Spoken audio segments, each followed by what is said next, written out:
Okay, so we're up to our first road stop in the Canadian Rockies. I believe this is our third construction site or site to where we have to stop.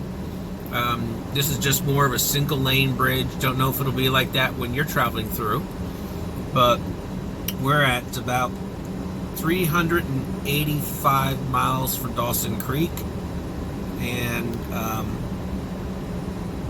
we are basically waiting for the green light to occur.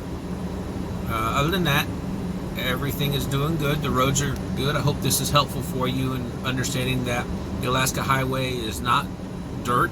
A lot of it is blacktop now, and a lot of it looks good. We'll talk to you later. Over and out. Obviously, there's someone who doesn't want to wait. All right. So we will talk to you later.